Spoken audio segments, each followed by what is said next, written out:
A story? Yeah, about somebody I know. Will you listen? Of course. Who doesn't love a good story? Tyra. Yeah.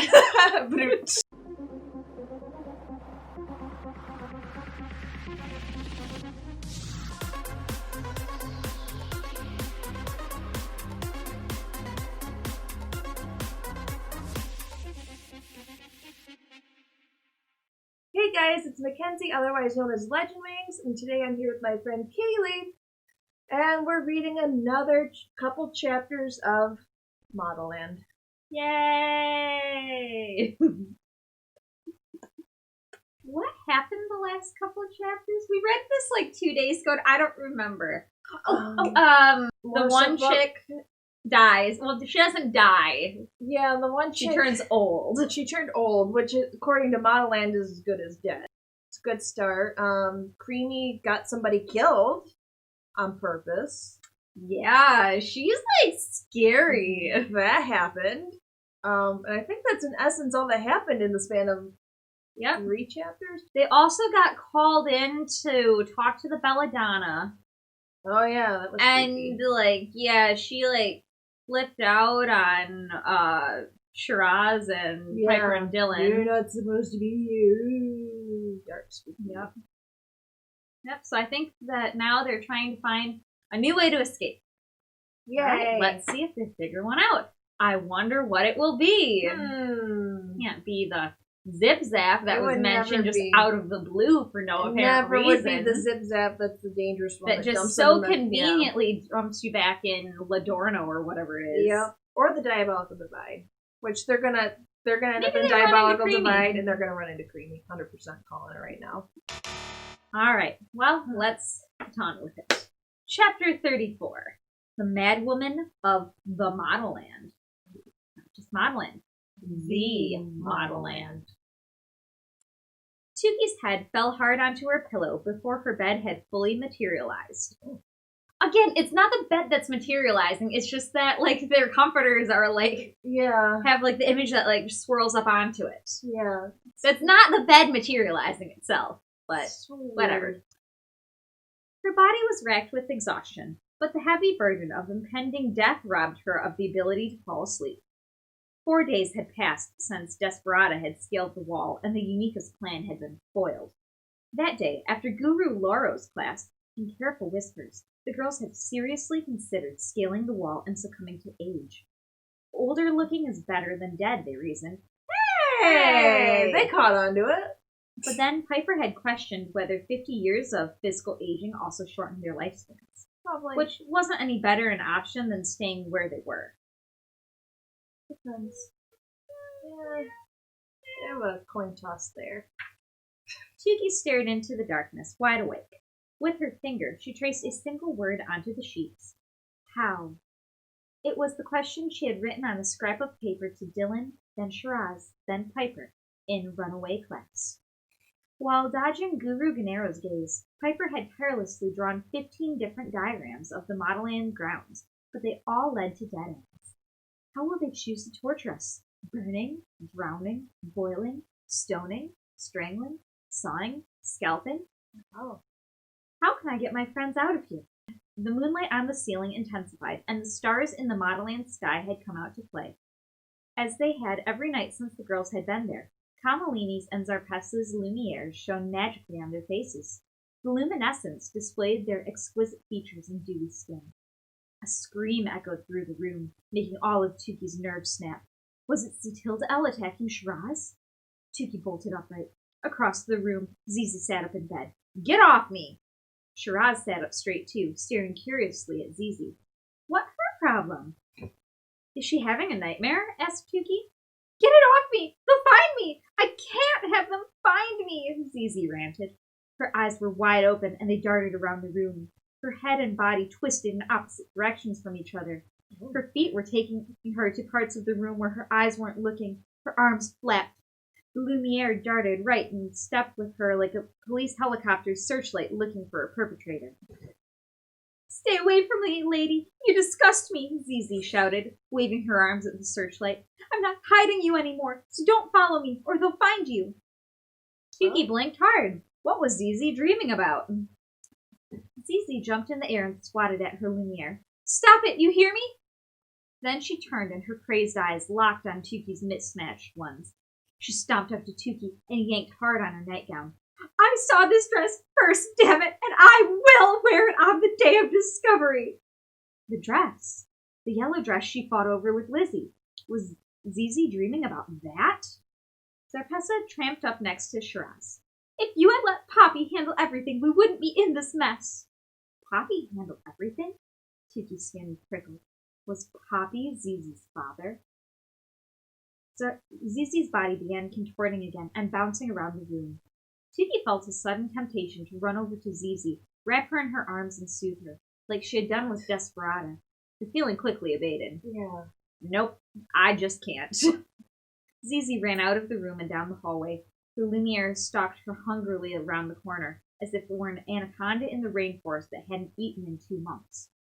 Tookie and Shiraz ran into the hall, leaving Kamalini sleeping peacefully, comforted by her headband. Other girls were now awakened in the hallway, including Dylan and Piper. Now I'm presenting Zarpessa Zariano as the Madwoman of the Modelland, Shiraz blurted out, running down the hall after her, erupting into giggles. Well, I guess we found out what the double L's in Modelland stand for, Dylan joked to Viviana. LL for Looney Lumiere. Sure. What's the point of this? I don't know. Zizi had moved to the kitchenette, zeroing in on the bank of refrigerator drawers that housed various Modelland munchies, which are capitalized.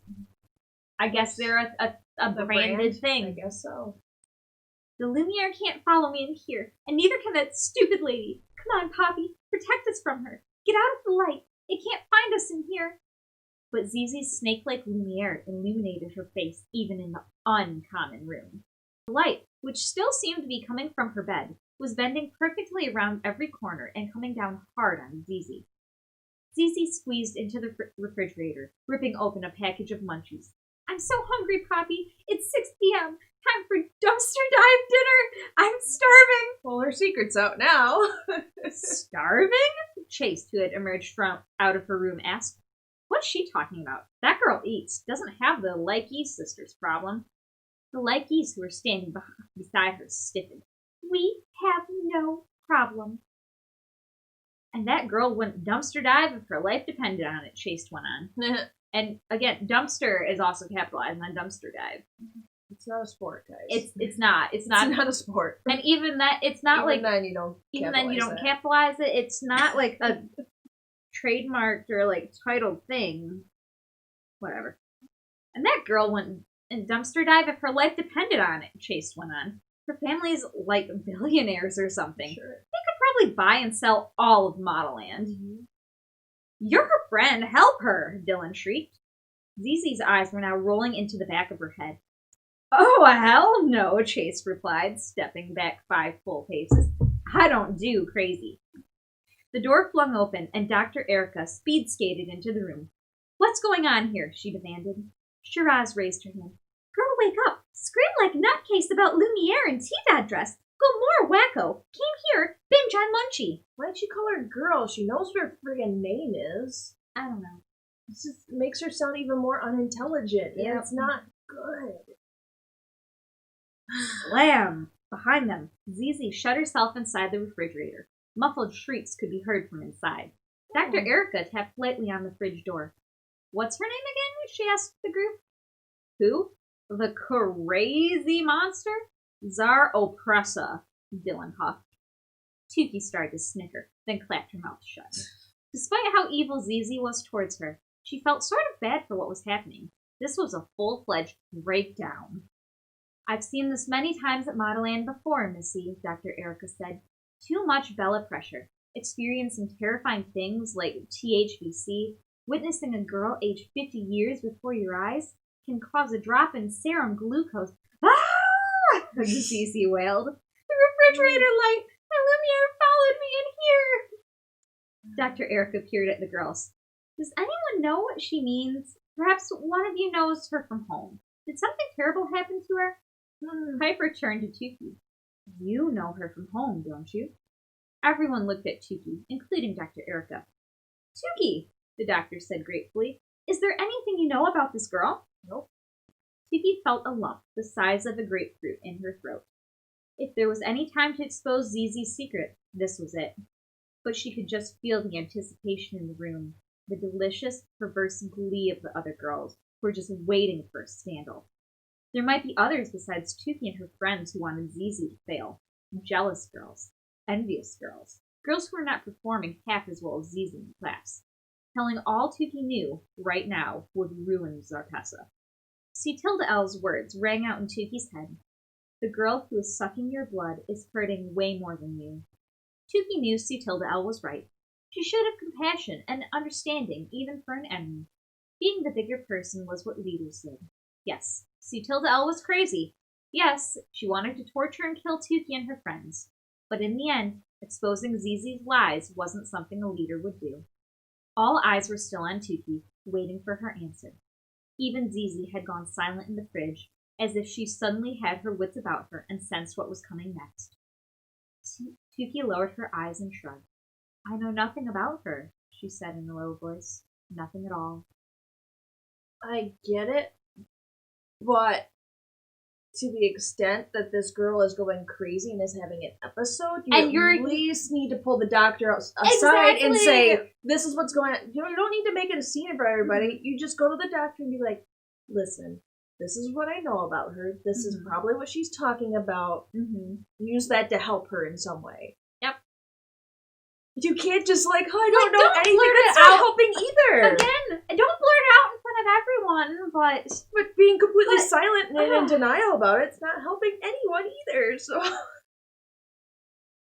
maybe if the doctor knew, she could at least help her, or at least understand what's going on, and maybe try to help her out of it after you get everyone outside the room. But Tookie, you're not helping. No, you're not helping anyone. It's not kind of if someone has a heart attack or something, falls over on the ground, someone's like, does anyone know if they have any other medical conditions? Right. And you know that they do. You're like, I can't say they have this. Right. Or if someone asks you, hey, does this person have mental health problems? That might help us, what we can diagnose or what we can give them if that will make it worse. Silence is not the answer. Complete silence, at least. Not in this case. I'd be like, I don't know nothing. By the way, can I go talk to you, doctor? Mm-hmm. Can we speak in private? Chapter 35. Deco. The morning sun blazed brightly, but to Tookie, it felt as if the sky were covered with angry storm clouds. She wasn't in her bed this morning, Tookie said to her friends as they gathered in the uncommon room. She's probably still in the feds, Dylan whispered, giving a czar oppressor Madwoman of a Modelland performance. I bet they put her mean butt in some wild animal restraints. What I wouldn't give for a cara picture of that. Piper, who was watching them from the windowsill, the filtered light backlighting her face, sighed. She did not appear to be a danger to herself and others. Except she was in a Madwoman rampage and could have hurt herself. So she also locked herself inside a fridge. Yeah, she locked herself inside a fridge, which is a safety concern, I would say. After Tookie had denied knowing anything about Zizi's past, the rest of the evening had gone by in a blur. Dr. Erica had finally managed to wrench the refrigerator open and drag Zarpessa out. The girl had been kicking and screaming about peanut butter, her eyes wild, still tangled in a dream. It had taken several security guards to carry her out of the door. The girls turned to the sound of rapping on the front window. Bravo was standing in the bushes. Great. Thanks. I'm so excited for this chapter now. Hello, my favorite Bella, he called to Tookie, his voice muffled through the glass. Dylan grabbed Tookie's wrist and squeezed. Shiraz swooned. Even Piper looked flustered and flushed. Same thing. Bravo was looking more dapper than ever, dressed in spit-polished boots, which, how are you looking through them at the window? He's standing right at the window, unless in the bushes. He's in the bushes. How are you seeing, first of all, his shoes? Right off the bat, the first thing you notice are his dapper, spit-polished boots. A uniform similar to testosterone everyday wear, but made of a finer material. And Date night. It's gonna be date night. I'm just imagining that beach scene now in my head. She's gonna suck his thumb again and I'm gonna hate the world. Like, it's happening. No. And a cape-like coat with padded shoulders and 6 pockets running up the front. Tookie opened the window so he could climb in. Dylan caught her arm. Girl, you know we're not allowed to have boys in the D, she whispered in Tookie's ear. Especially not fine, sexy tenders like Bravo. Tookie shrugged and whispered, He'll only be here for a minute, and we're leaving this place soon anyway. What does it matter if I get in trouble? Pardon me. Well, see, Tilda might kill you first right away. I don't know. If that's even what's going to happen. They might just throw you over the wall and you'll age. If that's a concern of yours, you might want to think about that. Oh. Cat. She's helping you drink. No, she's not. Mom, bottoms up. Stop. You need this. Yep, nice. Pardon me, ladies, Bravo said, dusting off his pants. But would you mind if I stole your friend Tookie for a few minutes? Dylan stepped back, now smiling. Well, I suppose not. But take good care of her, you hear? And then all 3 of Tookie's friends disappeared from the bedroom, giggling. Shiraz hooted. Thanks, friends. You guys were never like this with me, and thank you so much. Like, we cheered each other on, but not, like, while the crush or whoever was present, or, like... I think, like, because there's one thing if the person's like, oh, well, they don't think that Tookie really likes him, which Tookie does, but doesn't want to admit it. Right. So they're probably like, oh, we'll give them privacy. Meanwhile, Tookie's probably like, I hate that I love this. Well, I think she likes it. Hi, Tookie said, her insides turning boiling hot. Hi, Bravo replied. You're following me, aren't you? Tookie said, realizing there was a touch of flirtation to her voice. She didn't even know she knew how to flirt. I saw you outside the Cara boat again. 3 times in 1 week, huh? But you do help me to not be so seasick. Really? Well, yeah, if you want me to be completely honest, I am following you. And I'm glad you're not seasick anymore. Bravo's lopsided grin snaked its... Oh, that's a good thing, is it's snaking its way up. what is? His lopsided grin, it just, like, has such a, like, dark connotation to it. It's like something snakes. Yeah. It's sly, and it's, like... Maybe not... I wouldn't have said... See, no, like, I know exactly what it means, though. It's like, it slowly, yeah. like, curves up, but, like, I'm also at the same time picturing, like, your mouth, like, doing some weird thing. Yeah, some weird anime stuff, where he's like, haha. I think that's fine, though, because it's, like, a sly way that, like, his lopsided, like, sly grin comes on. Yeah, I just maybe wouldn't have used Snake if this is supposed to be the love interest. I don't know. I think it's okay. Bravo's lopsided grin snaked its way up the side of his face and right into Tookie's heart. Oh, I hurt my hand during a photo shoot on the roof, and I came here today because I needed to have my thumb sucked. Oh! Not my words, his. That's just so weird. Oh my god, please no. No.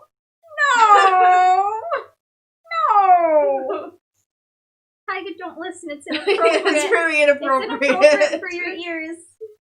That wasn't nice, Tookie said, blushing. Oh no, it was. Bravo was the one to swoon this time. It really was. They were silent for a moment. Then Tookie swallowed. So why are you stalking me? I mean, we've had a few nice conversations, but what do you really know about me? Well, let me see. Bravo paused, as if he was trying to recall a list. You hate chocolate with a vengeance. You're always hungry. You appreciate things that aren't conventional. Correct. And how do you know that? The friends you keep. The unusual flower you wear. It holds tasty things. But it's hiding something too, isn't it? I saw a piece of it when you were getting patched up at the feds. So what's under there? He asked, trying to move the brooch aside. Tookie swatted his hand away, afraid for him to see the T-O-O-K-E pin. That's none of your business. Well, it's right over my heart, Bravo said, completely earnestly. Tookie's jaw dropped. Your heart? Since when has my body become yours? Then she laughed. And come on! That is such a line. But in truth, she loved that he just said that. It made her heart beat at a warp speed. Bravo smiled sincerely. You're a good girl, Tookie, and I respect you. I guess it's just wishful thinking, the wanting your heart thing. Tookie blinked at him. All of a sudden, she felt the urge to laugh, or maybe cry. She remembered what she looked like, and all the insults that had been hurled at her by her family, Zizi, De Niro. And here was this faultless specimen of malehood, a guy prettier than Miracle, wanting to spend time with her. She just couldn't understand it. Are you kidding me? She blurted out. You want me. Seriously. Bravo didn't break his gaze. These other girls here, they chase after me like I can solve all their problems. It's always been that way for me, not just here, and it sucks. I open my mouth to say hi, and women damn near pass out or want to marry me. And I'm not even old enough to get into a club in Ladorno. My life's so hard, people like me. That's all I'm hearing right now. Oh, the trials and tribulations of the exquisite male. I'm so sorry for your pain. Thank you, Tookie! Thank you! I know, I sound ridiculous.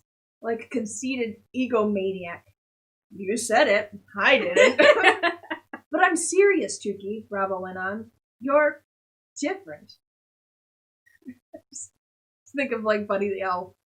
You're special. See, buddy, you're not a cotton-headed ninny-muggins. You're just special. You could care less about my outer shell, this thing I had absolutely nothing to do with creating. Then he shifted his weight. I want to tell you a story. A story? Yeah, about somebody I know. Will you listen?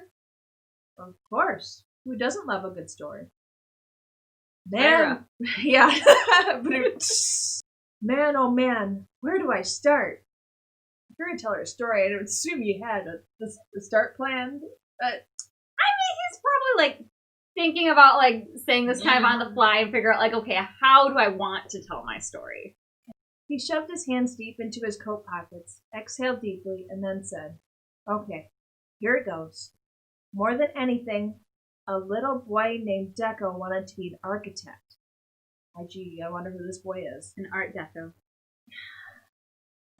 I'm sure that's where it comes from. 100%. And it's 100% not Bravo. Calling it right now. When he was 6 years old, other kids were drawing two-dimensional houses and stick figures, but Deco was building three-dimensional cities with discarded pieces of junk. But no one paid much attention to Deco's beautiful work, because there was something that was more striking than his creations. His face. No matter where he went, people would stop in their tracks when they saw him. Sounds like Miracle, Tookie thought. 2 years later, the conductor of the prestigious Philharmonic Orchestra spotted Deco and his parents at a music street festival. The composer convinced Deco's parents to allow him to compose a whole symphony dedicated to Deco's face. Oh, jeez. All right. This is obviously, like, the equivalent of, like, people that do this, like, to girls. It's just a role reversal. Yeah. And, like, instead of, like, writing, like, a song about this girl or a poem about this girl, it's, I'm gonna write a symphony orchestra piece about this little boy. Who's totally not Bravo. Sure. Because Bravo doesn't totally love architecture and has pointed that out a bunch of times. Never. Hart nicknamed Tookie after one of the buildings that he likes. So, Deco is not Bravo, 100%. Really? Tookie interrupted? That's just plain weird. I know, but just listen, okay? Bravo pleaded. Tookie nodded. On opening day, Bravo continued, Deco stood on the concert hall stage as the musicians stared at him. But he wasn't miserable, because from where he stood, he had a perfect view of the entire hall, the swaying walls, the building's undulating curves. He was transfixed by the scale and scope of the place and how, if given the chance, he would design it differently. He resketched and redesigned the space, all within the confines of his 8 years young head. Tookie pictured the young boy and softly smiled at the thought of him getting whatever pleasure he could from such an odd circumstance. When Deco reached his teen years, the attention he received from the opposite sex was startling. One young lady actually fainted when she saw him on the first day of school. Deco wasn't interested. He concentrated on his architectural career instead. He tried to sell his ideas to multiple architectural firms. They were always impressed with his skills, but his face stole the show, and the conversation soon turned to the beauty of his visage, not his designs. So, what happens to a child whose true gift is ignored, forgotten, looked over? What becomes of a boy people don't listen to, only stare at? I don't know, Tookie answered. What happens to him? That was a rhetorical question, Tookie. Bravo smiled. Deco had been approached countless times to attend Testosterone, but the very idea turned his stomach. One day he overheard a conversation between his heroes, 2 leading architects. The men spoke in hushed tones about the rumored gravity-defying, stupendous architecture and design of Modelland, and about how they were going to pilgrim up the mountain to view it for themselves. Just 1 week later, Deco read a headline on the front page of his local newspaper about 2 missing architects. All that was found of them in the diabolical divide were their bloody, torn clothes and an architectural drafting kit. The media was stumped. The 2 grown male architects had attempted to pilgrim on Modelland first. They speculated that the men had caught the first cases of the pilgrim plague for men, but only Deco knew the real reason for their fatal excursion. This is so intense, Tookie whispered. From that day forward, Deco became obsessed with the reason why his 2 favorite architects would risk their lives to see Modelland structures with their own eyes. Their obsession, even in their deaths, became Deco's. But he wasn't willing to risk his life for a viewing. Because he is smart. His safe way up the mountain? Testosterone, Bravo and Tookie said at the same time. Bravo exhaled deeply, like a huge weight had lifted off his chest. Tookie touched his arm. Hi, Deco. Hi, Tookie, Bravo replied. His eyes were glassy, and Tookie wondered if he was holding back tears. Thanks for listening. Then he leaned toward her. You have a hair that's about to go in your eye. Let me get it. Tookie remained very still. He licked his thumb and then brought it to her eyebrow, slowly smoothing the unruly hairs down as he smiled into her mismatched eyes. Tookie stared deeply into his caramel ones, and her knees felt like they would buckle.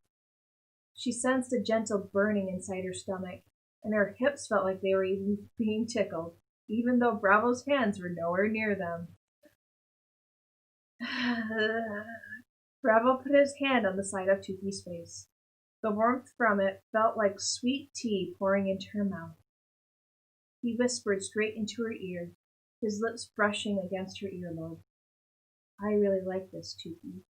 It feels right. I know I have to get out of here before you get in trouble, but I don't want to leave. His words felt like maple syrup coursing through her veins. And I don't want you to, she replied. You make me feel. A single tear fell from her brown eye. Like a remember girl. Really?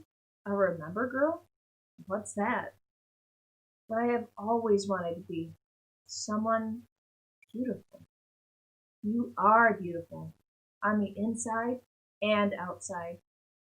Tookie wrinkled her nose and shook her head. You really are, Tookie. Beautiful. In a special, unique way.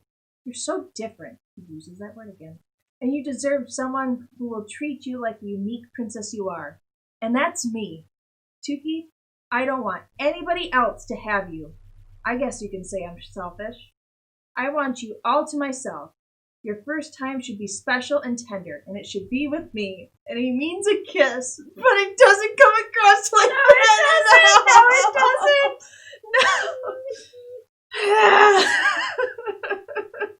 It's like, whoa, Bravo, whoa. Cool it. Well, here's Tookie's response. That's awfully bold of you. Tookie pulled away from him. I'm just getting to know you. You're claiming my first time already? Yes, Tookie, your first time. Your first kiss. Oh, sorry. Tookie's cheeks flushed. Her mind spun. Wait, who says sorry, him or her? She says sorry. Oh, okay. She goes, oh, sorry. But, like, you I should think be it would have sorry. been funnier if all of a sudden he panicked. And Yeah. was like, oh wait, I should have didn't mean. panicked. He should have panicked because He freaked out this poor girl. it was very evident how she took that. And he didn't catch on at all. Tookie's cheeks flushed. Her mind spun. He wants to be my first. Me? The expando mode six-headed forget-a-girl? Is he sight impaired? But he's looking right at me. Close up. Oh God, I promised myself to Theophilus. Have you no loyalty, Tookie? Girl, you promised yourself to crush him. Theophilus has a girlfriend. Or at least he did. He did at some point, and you've not promised yourself, and he's not promised himself. You are not bound by law to your crush. Then Tookie calmed down. You can be my first. Bravo ducked his head. I feel like a charity case. No. I didn't mean it like that. How's this? I want you to be my first. Really? Really. And what about the being my girlfriend part? Being my lady? Tookie couldn't believe her ears. Yes to that part too. For real? For real, Bravo. They fell silent for a moment. Tookie ducked her head. I can't believe I'm about to say this, but I can't wait to lose my lip virginity to you. I saw it right before you said it. She's trying to be goofy and flirtatious, and I get vibes like Tyra wrote it as virginity the first time, and they're like, Tyra, still YA. She's still we can't YA. do this. It's YA. She's like 15. And Tyra's like, oh, let me fix this. Lip virginity. Makes it all better. That's so weird. It's so weird. Also, another weird clip that Tookie says is he sight impaired? Not, is he blind? Yeah. No one says. I was like, are you sight impaired? You asked. Never. What did you see? Are you blind? That's not as weird as this. Because it's like one of those things where I get the vibe that it's written as like a kiss, but that is so not what the author means. No, Tyra does not mean a kiss. 100%. They made her change it. They made her make it more PG, but it almost makes it rated R when it's written like this.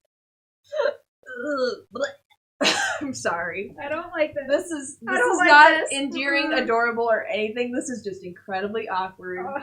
And just, I don't feel it. Because she mentions all this chemistry happening in passing. Because before this, it's, I don't like him. Oh, I'm sucking on his thumb. I don't like him. And then in a paragraph, she's like, oh yeah, I saw him 3 times and he keeps sending me whipped cream. Oh man, I love this guy. I still don't feel like it's earned. It's one of those things I would have felt like it's earned maybe 100 pages from now as the book's wrapping up. But I don't feel like it's earned right now. I don't know. I think it's slowly been they've been drawing closer, but I wish we would have seen more remorse from Tookie the last time where like he tries to talk to her and she's like, I'm sorry, I've gotta go. Yeah. I would have liked to have seen just a little bit more remorse from her. Like, I would love to talk, like, her, just not even saying anything to him, but her inner thoughts of, I would love to talk to him, but I have way too much going on right now. I think we're all going to die, so. Yeah, she completely forgot about making up with him for that. Also, we haven't heard Theophilus' name in, like, forever, but, you know. Yeah, he's no longer important because it's very evident he was just this early on plot device to say, oh, she loves She loves a boy. She has feelings. I don't know. But he's dating the evil witch. And that makes her evil because he's dating the crush. And that instantly makes you the villain of the story. And then Zizi kind of earned that, but, you know, it should have been like the opposite where we saw that she was evil.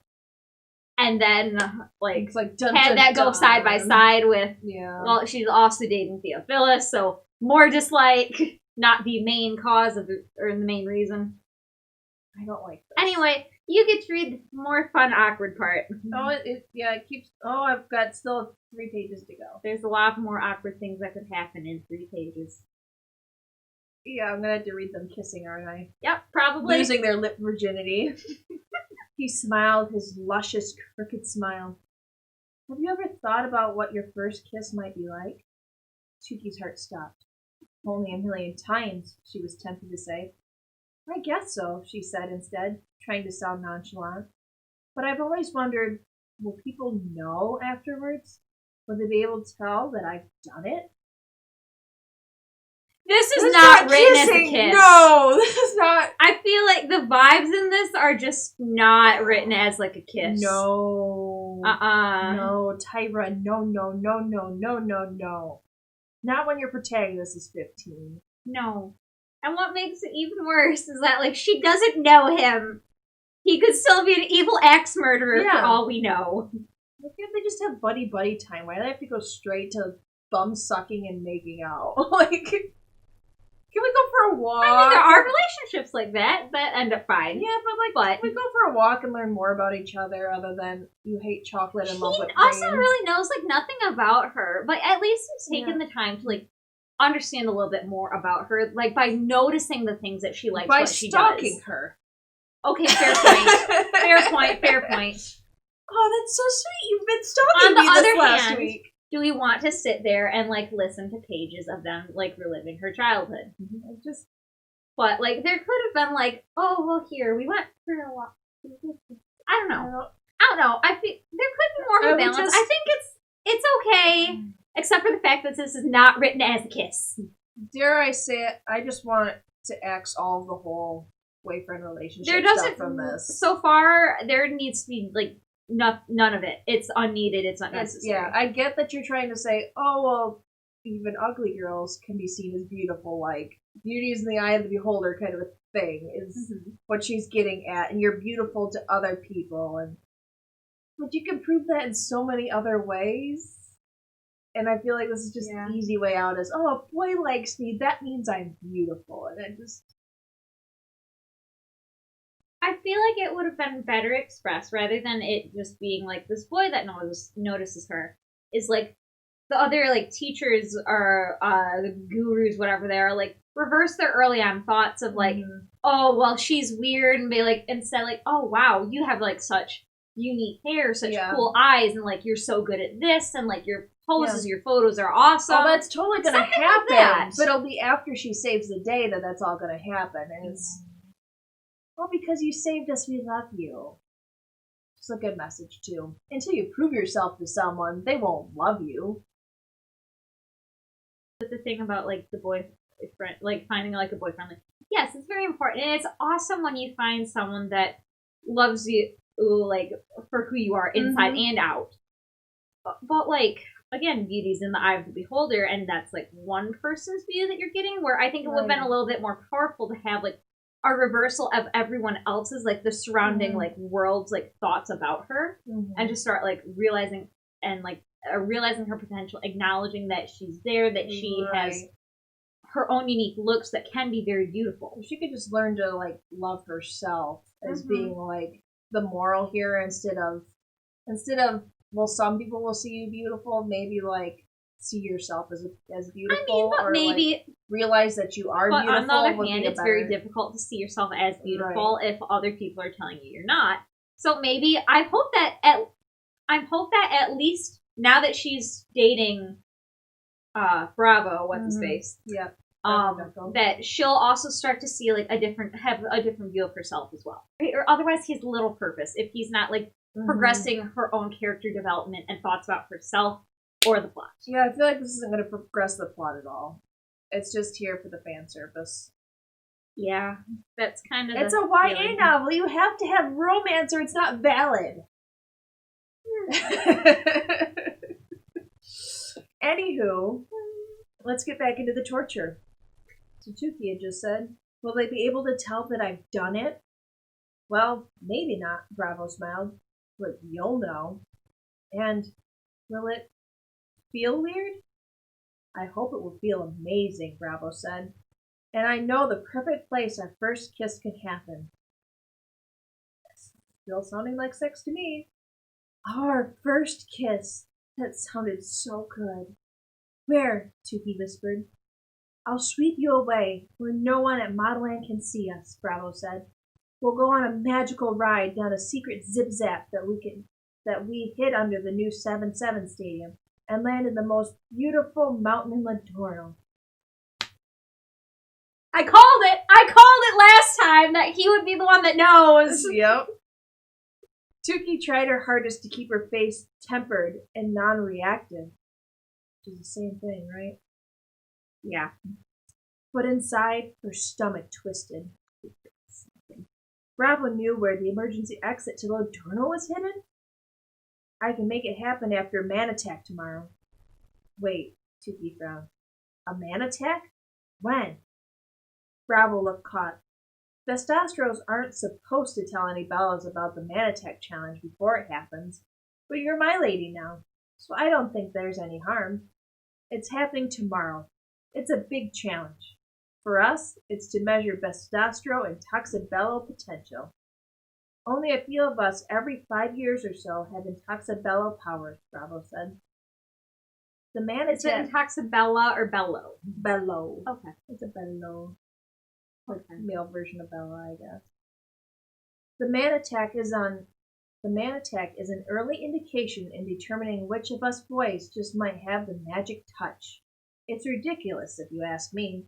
But if participating allows me to build more Modelland buildings and to be around you every day, sign me up. Get the magic in me. Then he moved closer. You're one of the competitors, Tookie. But all Bellas and Bestastros are going to watch. Wait, I don't remember what this man attack thing is. It must have been mentioned, like, when they first got there. But, like, the Intoxibellas, I feel like, are always girls. Right. So, they're not really competing against each other, or maybe it's just for the one challenge. I'm guessing it's maybe it's for the one challenge. I'm guessing it's like in America's Next Top Model, where they have boys in the house. And this is that version as Man Attack is boys in the house. So it's competing girls versus guys in the same kind of competitions. And the guys that can stack up against the girls have the better chances of having their own powers as well. Gotcha. Okay. That's my interpretation thus far. Tookie's heart pounded harder and harder. You're one of the competitors. All Bellas watch. A secret zip-zap through the 7-7 stadium. This was the uniquest chance. Maybe their only chance. Tookie cleared her throat. Bravo, can you show me where that secret zip-zap is? He blinked innocently. Before we go tomorrow? Why? Tookie swallowed hard. She couldn't look him in the eyes and blatantly lie, so she stared at his chipped nails instead. I'd love to see the thing that will, lead us to our first kiss. They built this up so much anyway. Why not just be like, well, let's go and get our first kiss now. Go down the zip-zap, figure out how to get back or how the hell to go through it. Yeah, I think... And then leave the next day. You've built enough suspense. Yes, you built enough suspense. Then Tookie also would get, like, the best of both worlds. She gets to kiss this cute guy. And then gets to escape. Sorry, Bravo. Friends. Bye, Bravo. Love you. Peace out. I mean, like, theoretically, though, like, if she, like, let him in on, like, her plans, then they could both leave. Right. But she's not going to do that. No, she's not. Because characters don't communicate, which is the only thing that could ever create conflict in a story. The words came out in a messy jumble. Tookie was almost certain Bravo could smell the guilt wafting off her skin. But he smiled brightly. Of course, Tookie. I'll show you the zip-zap tonight. He gave her a warm smile, which just made her feel worse. Too much worse. She couldn't do this to him. Bravo, she said, peeking at his eyes. There's something I have to tell you. She had to tell Bravo the truth, even if he wouldn't like it. He just poured his heart out to her. He deserved honesty in return. What is it? Bravo asked gently. Tookie breathed. It's about me and my friends. Where? I'm saying this. Oh! What in the hell is a Bastastro doing in here? A voice boomed through the door, interrupting them. Suddenly, named that character. I accidentally saw it on the page. C. Tilda L appeared. The Unicas tumbled in after her. C. Tilda L's Were eyes. they listening at the door? 100% best friends. Oh my god, so they were probably on the other side like, oh my god, this sounds bad. What are they talking about? They probably couldn't hear kiss or anything. They're just hearing all the other words like, oh my god, this has come this far already. What's going on? C. Tilda L's eyes were on Bravo, and her face was bright red. Get out! She screamed at him. Then she glared at Tookie. Do you know what happens to girls like you who break the rules? Do you know how much I want to kill you right now? Oh, dear. C. Tilda L raised her arms in the air, and fabric covered in fire shot from her fingertips. Everyone screamed. C. Tilda L advanced toward Tookie and Bravo, her shape shifting and twisting with the power of chameleon. Her face morphed from a mixture of Ganderos and applauses to a gory combination of Chase and ZZ's. It then shifted to a mishmash of Dylan's, Piper, Shiraz's, and Tookie's faces, her skin melting, her tendons popping, her eyes blazing bloody red. Steam puffed from her nostrils. She bared sharpened teeth and extended her hands towards them, her razor blade claws extended. The girls backed into a corner. They held on to one another for dear life. Shiraz started praying in Labrian. Dylan began reciting all of her brothers and sisters' names, saying goodbye, I love you, after each name, and then she fainted. Piper closed her eyes and leaned her head back as if she had accepted her fate, and just wanted whatever pain was approaching to be over quickly. This is it, Tookie thought. She's going to kill us all now. See, Tilda L! A voice screamed behind them. Persimmon stood in the doorway, her mouth in a tight line. What in Belladonna's name are you doing? She grabbed the Intoxibella's arm and dragged her out of the room. As she was being pulled away, C. Tilda L glanced over her shoulder at the girls. When she shook her finger at them, her nails were still long and pointy talons. I should just burn you alive, she hissed. Over my dead body, Tookie thought. Which, look at where that's almost where that happened. No problem, Tookie. We can make that work for you. Oh, dear. Well, so maybe she really is legit murdering people. Maybe she is. I could be totally wrong about her, and Tyra's still I'm the bad also writer. still picturing, like, C. Tilda L as Tyra, so I'm picturing Tyra walking out with, like, these long nails. Chapter 36. All hail Queen Creamy. Are we there yet, Creamy? Not yet, Miracle, Mrs. De La Crème answered wearily. Just lie back and relax, okay? It's hard to relax when I stink so bad. I know. The De La Crème women did smell. All the pilgrims smelled like a Peppertown sewer on its foulest of days. The body odor had gotten worse because of the intense physical labor they had all endured recently.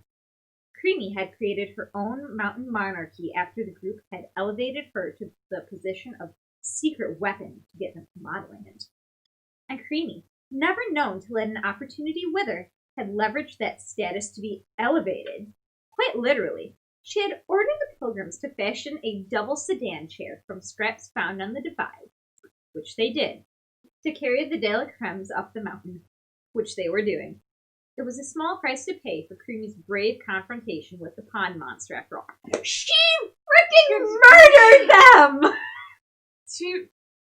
She staged a coup and murdered the mother and her daughter. Yeah. How does no one else realize this? Like, granted, yeah, she's probably your best chance of survival.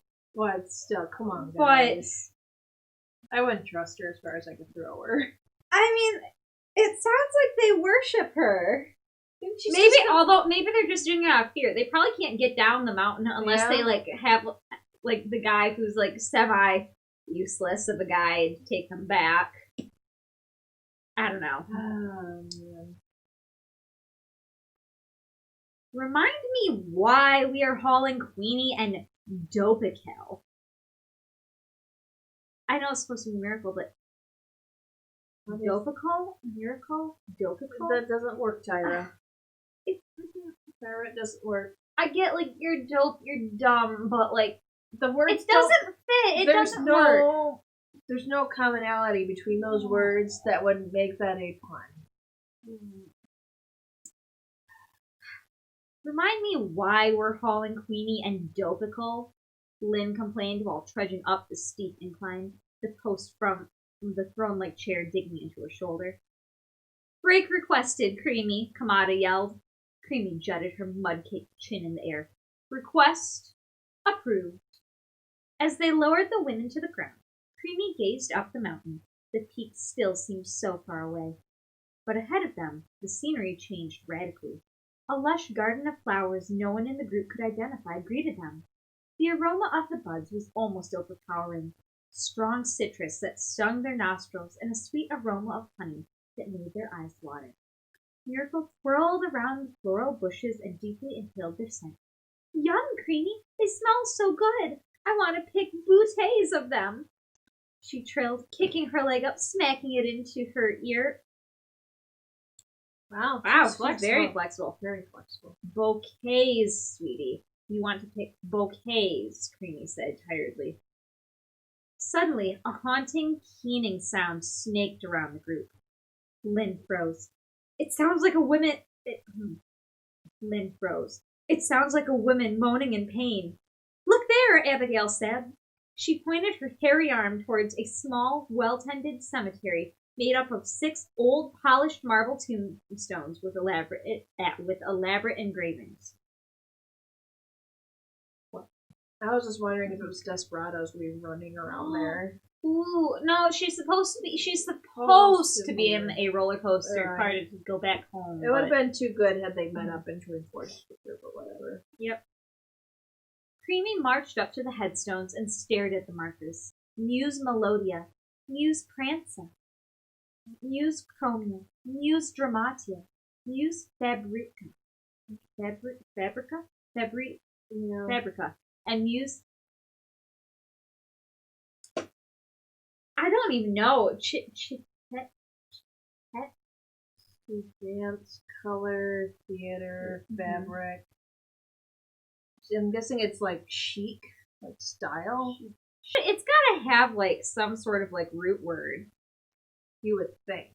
Tyra's just resorted to banging her head against the keyboard again. So like when you type in cheetect, you come up with the word cheetecture. Oh, what's wrong? That's architecture. Maybe it's... Oh, it's Melodia makes you think singing. Prancia is dancing. Chromia is color. Dramatia, drama or theater. What? Fabrica is fabric or clothes.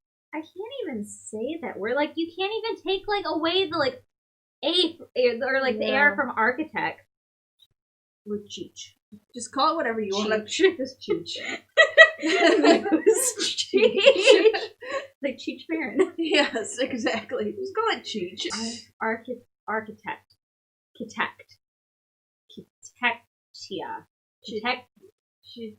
I don't know. Use Cheech Marin. Wow. Who were they? Lynn whispered, leaning closer to touch one of the stones. At her touch, the headstone glowed yellow. Don't touch anything. It's like you're in the Cave of Wonders. Don't touch anything. Nothing but the lamb. The burial ground began to pulse. Kamado pulled his shank spear from his knapsack and crouched into a defensive position. Then came the sounds of hundreds of pitter-pattering feet. Defensive mode, Creamy ordered.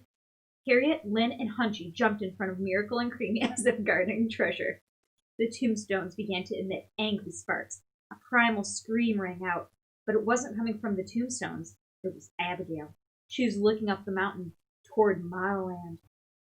I have taken your crap for too long, Abigail screamed, but I have had it up to Here, I should have known you wouldn't help me change the world, to spread the word about how beautiful a hairy body can be, and now I have had enough. Harriet ran over to Abigail and tried to soothe her, but Abigail scuttled towards the rocks and picked up something shiny and metal. It looked like a dagger. What are you doing, baby? Her mother asked. From the look in Abigail's eyes, it was clear she couldn't hear her mother. Her mind had gone elsewhere. Abigail yanked at her soiled clothing, pulling everything off. She stood before the pilgrim stark naked. She gripped this shiny dagger. Oh no, not stupid. Abby, baby, Harriet pleaded. Please don't hurt yourself. We can change the world. Get them to accept our kind. Abigail brought the knife to her chest. No! Harriet screamed, but instead of impaling her body with the weapon, Abigail began to scrape her body with it. A tuft of her thick underarm hair tumbled to the ground. With lightning speed, Abigail shaved her sideburns, her arms, her most private parts, and then her legs. She finished by removing all the knee-length black hair from her head. Every trace of her hair, eyebrows included, was gone and lay in clumps at her feet. With a stone in several seconds. No, I think it's a knife. I'm pretty sure it's a knife. It's a dagger. Something shiny and metal. It looked like a dagger, so maybe not quite. Okay, but also with such... I'm thinking of Sawbones, where the one guy is really good at surgery and does it in like under 3 minutes, and there were 300% fatalities. A fellow named Robert Liston, a Scottish surgeon, lived from 1794 to 1847. He's famous for, well, many things, but he was known as the fastest knife in the West End. So what he was known for was for being able to amputate a leg in 2.5 minutes. So during the procedure, he accidentally amputated his surgical assistant's fingers. And as he was wildly slashing about, is all I can imagine, he also sliced through the coattails of a wealthy observer who had paid to come witness the fastest knife in the West End. And the observer, upon being attacked with the scalpel, actually dropped dead on the site. Fantastic. Now, the patient on whom he was operating went on to die from gangrene. And the surgical assistant whose fingers he sliced off also died of gangrene. So this was probably the only surgery in history that had a 300% mortality. Why? Harriet wailed. She could barely stand. Lynn held her upright. Mom, I'm giving it all, minus the portions deemed inappropriate to hair for pitter-patter, Abigail said calmly. So it's like locks for love? Yeah, I know, and this is disgusting. Yep. Yep, and too random even for this. Now that she was completely without hair, the group could see the Abigail who had been hiding all along. Pretty, Hunchy slobbered, ogling Abigail. The organ eater was wrong, though. Abigail was not simply pretty. She was out of this world, breathtakingly beautiful. Absolutely, undeniably, soul-stirringly stunning. Okay. You can't be beautiful in your own way. You have to be what the world thinks of beauty. We just got done trying to have Tookie be this character that is supposed to represent. Look, you can have your own beauty. You don't have to fit conventional standards. People are beautiful in their own way. Beauty's in the eye of the beholder. And now you have look, you can't stop shaving or you're ugly. Excuse me. There's a lot of countries that just don't shave, or at least not like we do here in the U.S. Right. There's other countries that don't do that. That's perfectly fine. It's I personally wouldn't do that, but that's my preference. Right. So it's just she's trying to spend this whole book and now talking she about just undoes it all again. And I get maybe her excuse is this is kind of Creamy's perspective, and so Creamy's going, wow, she's beautiful, but this is also an omniscient. Is all of them. Yeah. But I guess it's still people that are still stuck on the Modelland's ideas of beauty. Kamada smiled at her for the first time since the journey had begun. Creamy's expression, however, was the polar opposite of those of the rest of the crew. She's dead. With Jessamine out of the way, Miracle had become the most stunning girl in the group. Mm-hmm. But now, with countless flicks of a makeshift razor, that was no longer the case. Creamy shot Abigail a jealous look of death. Yeah, she's gonna die. Bye, Abigail. Bye, Abigail. Nice knowing your naked body. As the group continued to stare, the air filled with the sound of feet flitting towards them, and in the distance, the source of the noise appeared. It was a spider-like creature, 3 times the size of a Peppertown city bus. But instead of 8 legs, this creature had thousands. Oh. And the legs looked human. So they had an arm monster and a leg monster now. They stuck out of the creature's body like the spikes of a porcupine. When the monster reared up, it revealed a soft, fleshy underbelly. There was an immense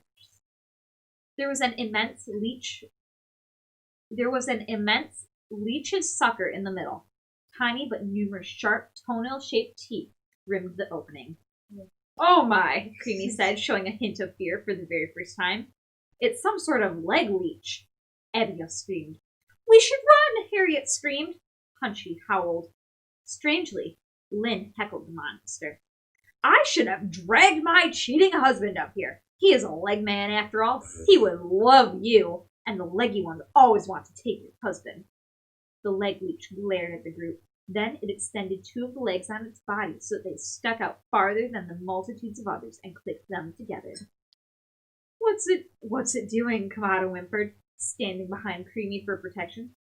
It's snapping its leg fingers, cried Miracle, and she started snapping in the same rhythm the creature was. Am I gonna dance? I'm thinking of, Madagascar 3 where Alex is supposed to be fighting, but he starts, dancing. Let's dance. Okay, but it's only fair to warn you that I am a protege of Fosse. Not dance, fight!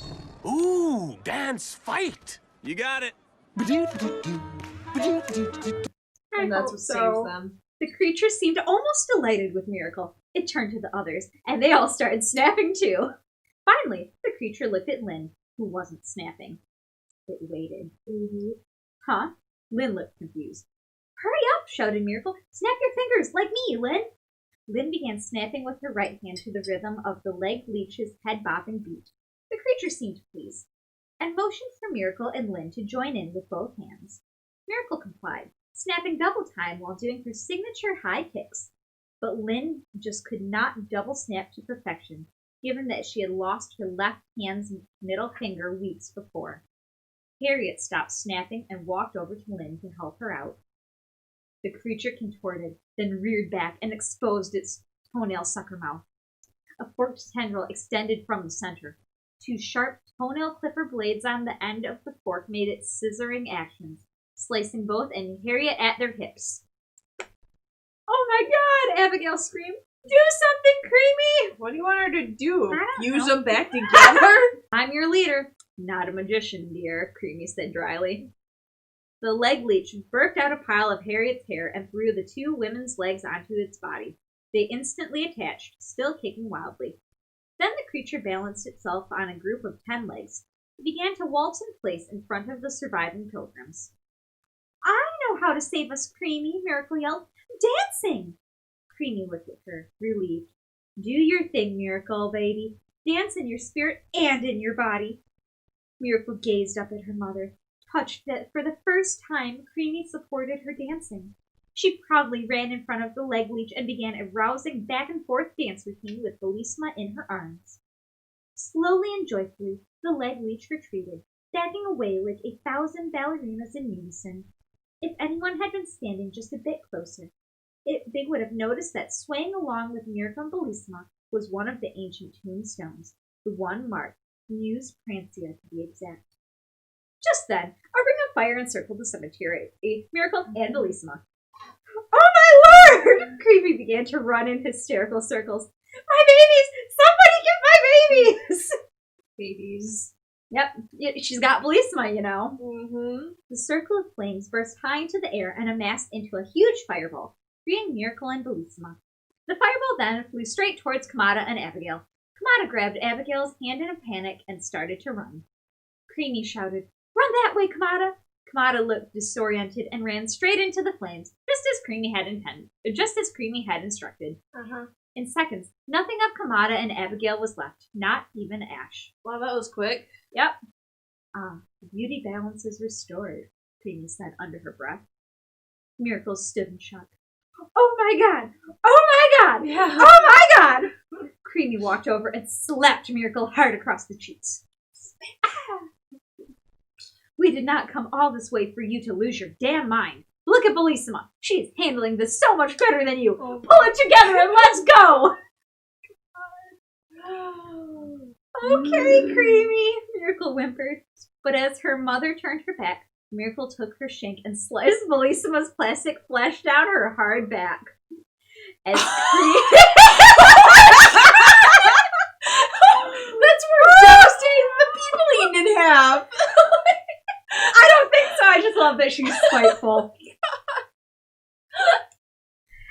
As Creamy, Miracle, and Bellissima, and Hunchy. Oh, he's there too. Oh, Hunchy's still kicking. Good. As Creamy, Miracle, Bellissima, and Hunchy, the last 4 surviving pilgrims, traipsed through the field, Miracle began to stare at something in the distance.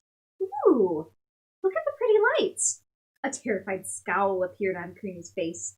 Those aren't lights, idiot. Those are more fireballs. 4 fireballs raged towards the group, 1 for each of them, even Bellissima. Why are we counting her? It's because we can. Why? Oh, I take the bait. Why is the fireballs or whoever's shooting them targeting Bellissima? Maybe she is a living being. There's a spirit inside the doll. It's the soul of one of the people. I wonder if there's like a Miracle cut open in the back. What if they like find something inside it? The soul's gonna escape.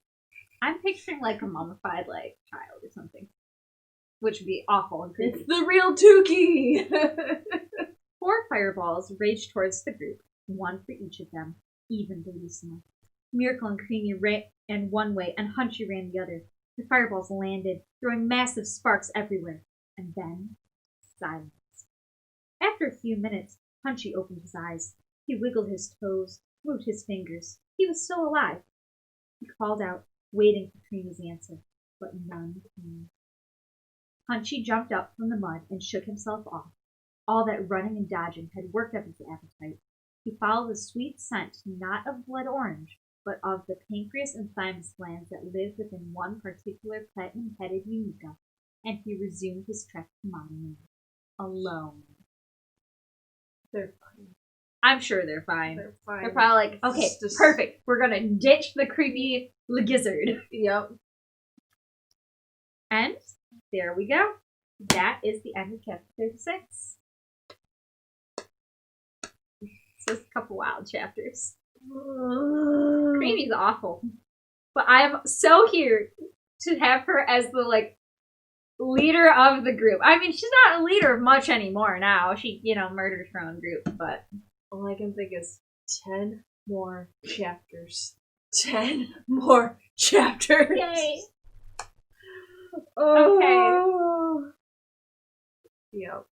Almost there. Almost there. We hit page 422. How did we make it this far? I don't know.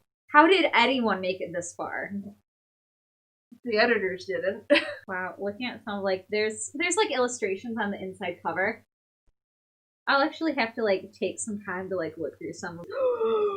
We have a picture of the hand person. Hey. That is so much creepier than I thought. Let's see. Can you see the hand face? Yep. The face hand person. I don't like that. It's beautiful. I don't like that at all. That's all we have for tonight.